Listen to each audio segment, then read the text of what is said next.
Hello everyone, Sparrow Vision. Welcome to my channel. Thank you for tuning in to Sparrow Vision Studio. This is your host, Dr. Sparrow. We post music videos, movie reviews, anything, sit back, relax, have a good time. After reading all these drone sightings that we've been hearing about over New Jersey and a little bit of the East Coast, I thought I'd do a little bit of research and find out just what exactly is going on. And the government says we have nothing to worry about. The drones have been identified as doing package deliveries or other things like that, but yet these drones are flying at night, 2, 3 o'clock in the morning. I don't know any company that would do a package delivery that time, especially with the drone. But anyway, so I thought I'd do just a little bit more research about UFOs. And I come across some really unique video footage of actual UFO sightings that has been not only reported on camera, but also on radar by military, by airports. The first one we're going to talk about is the Battle of Los Angeles that happened in 1942. It was when the World War II was going on.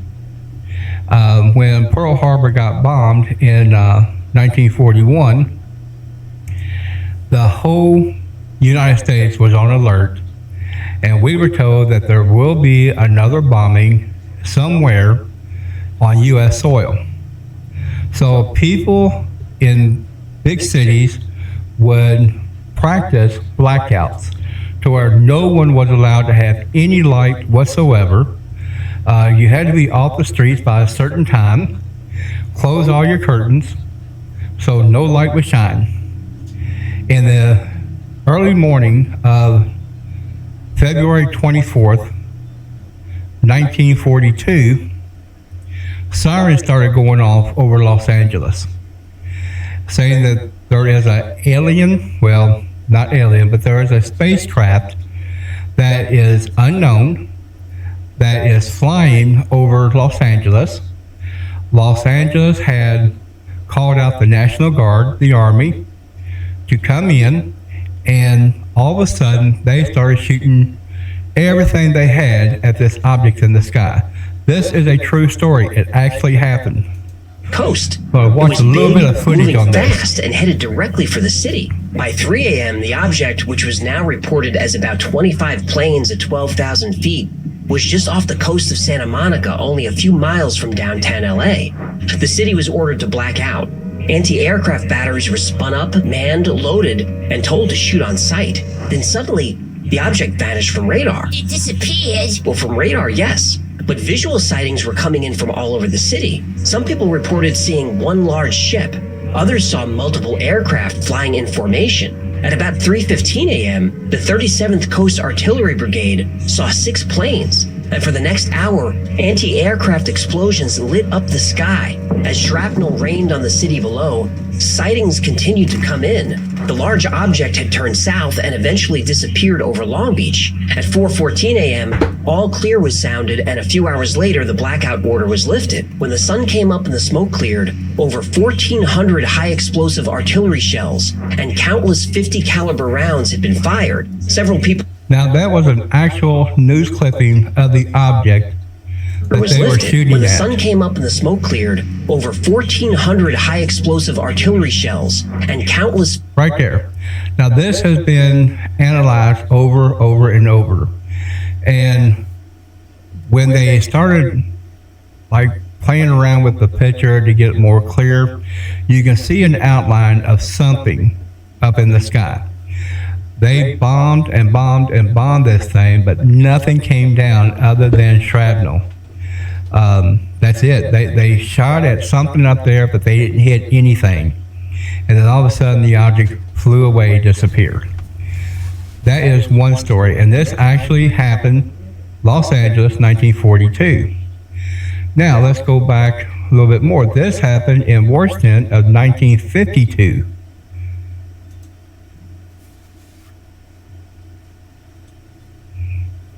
around 11:40 on the night of July 19, 1952, a radar operator at Washington National Airport began tracking 8 uncorrelated targets that exhibited aerial maneuvers beyond the capabilities of any known aircraft. Another operator corroborated the reading from a second radar center. The operators contacted Andrews Air Force Base in Maryland, where it was found that 2 flight controllers were tracking the same targets on their own systems. These controllers also had visual observation of 3 bright lights in the same direction as the objects on radar. For caution's sake, a request went out that jet fighters be scrambled to intercept, but the objects exhibited no hostile intentions, even when flying over sensitive areas like the White House and the Capitol building. Their seemingly random movements puzzled the operators, but there was no question of a false radar return. At one point, both radar controllers at National Airport tracked a target that an incoming pilot had seen from his cockpit at precisely the location reported. The operators watched the target speed away at exactly the same time that the pilot exclaimed that the object had disappeared from view. The operators were convinced they were tracking solid, structured objects. Those at National even saw them for themselves later in the morning. Unfortunately, the jets were not able to obtain visual confirmation. By the time they showed up, the objects had already disappeared. The sightings made headlines across the country, eclipsing even the Democratic National... Okay, now this is in 1952 over the White House. 1 week later, another sighting, same group of aircraft, still unknown what they are, again captured on radar, both military and civilian radar. They sent fighters up again, and again, they could not identify or even get close enough because this aircraft, or all the aircrafts, maneuvers in such a way we had no knowledge of any aircraft being able to do what they did. National Convention in terms of public interest. That was only 1 week later after the original sighting. Now, another case, Fire in the Sky. It's a good movie. It's a true story of Travis Walton. Travis Walton claims to be abducted by the UFO and held for 5 days. No food or water. Said they did numerous tests on him, probed him, and just all kind of things. Everyone who was with Travis, they were loggers up on the mountain, and on the way down is when they encountered this object. Travis got out of the truck to go investigate it, and that's when he was abducted. Every one of the stories have over and over and over never changed. They even took multiple lie detectors. Everyone passed. Everyone. They always said, if you tell the truth, your story will never change. It's only when you tell a lie, your stories start getting complicated, because you can't remember what lie you told before. These stories have never changed from day one. And this is Travis Walton.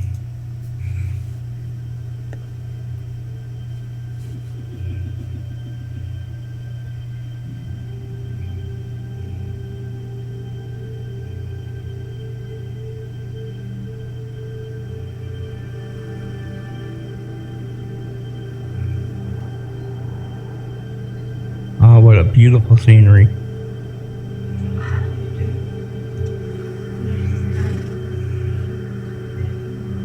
It was a terrifying experience, you know.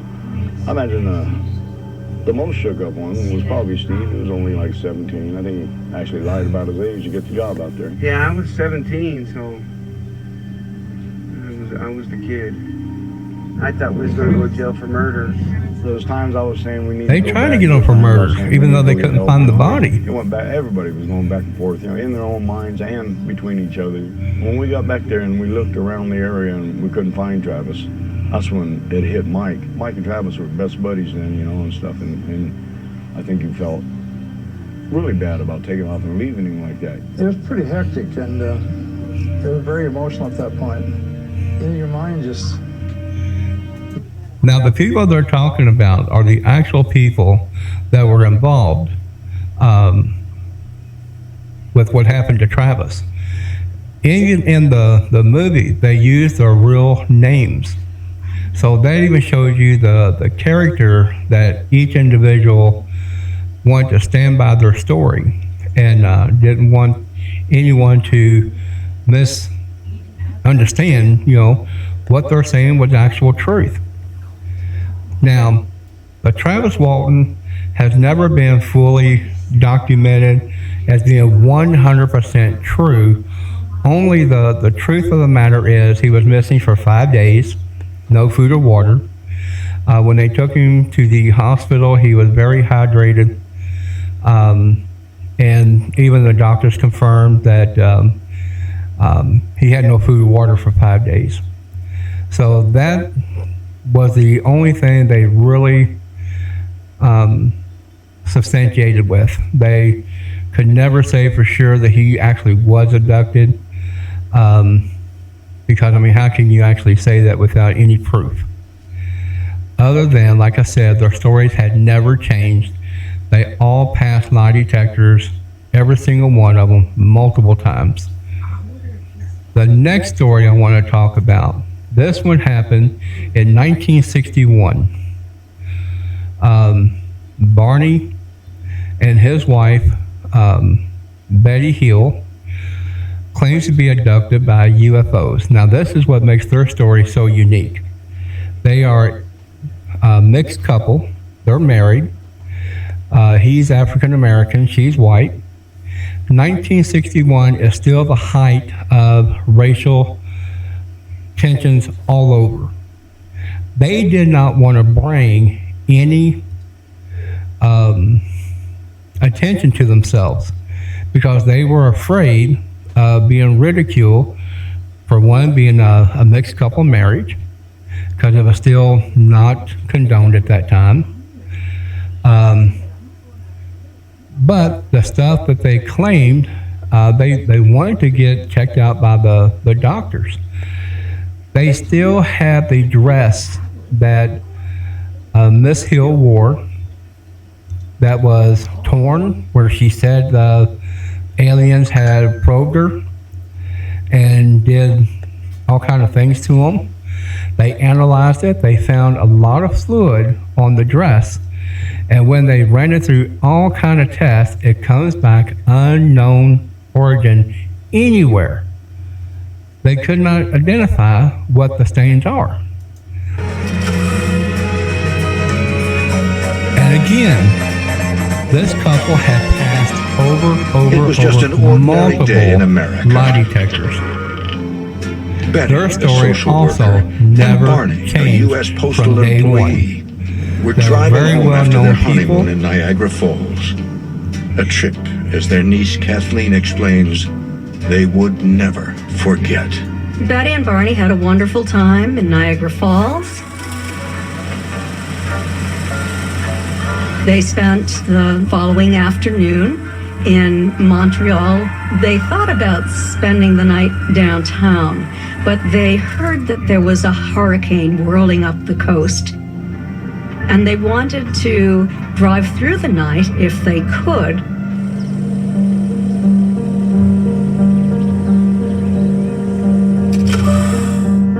I was 13 years old and I had arrived home from school in the afternoon. My mother was on the phone with my Aunt Betty, and I heard my mother's side of the conversation. When my mother hung up the phone, she told me that Betty and Barney had seen a flying saucer up close the night before. They were concerned that they might have been contaminated.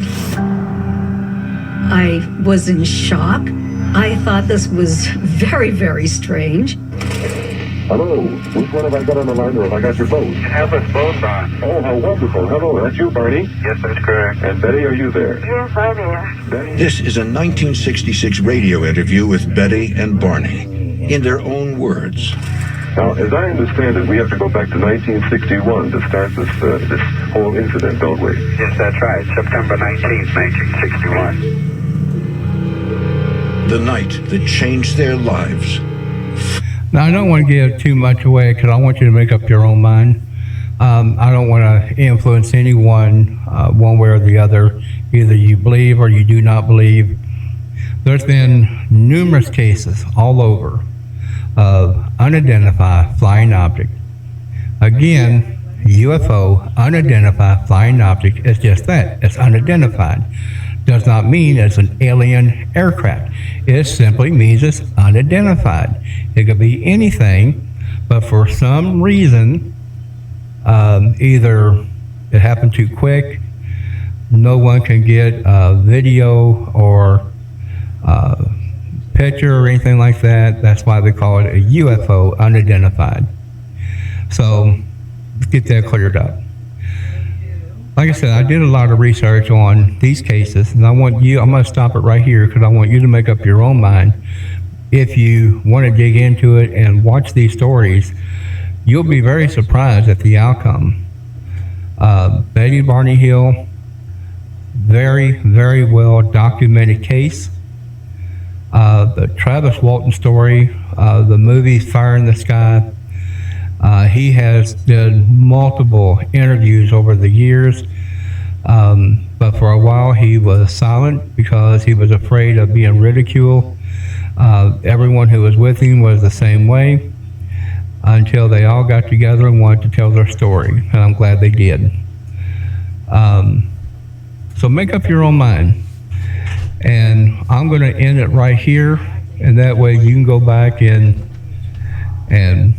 research for yourself, come up with your own conclusion. If you like what you hear, hit that like button.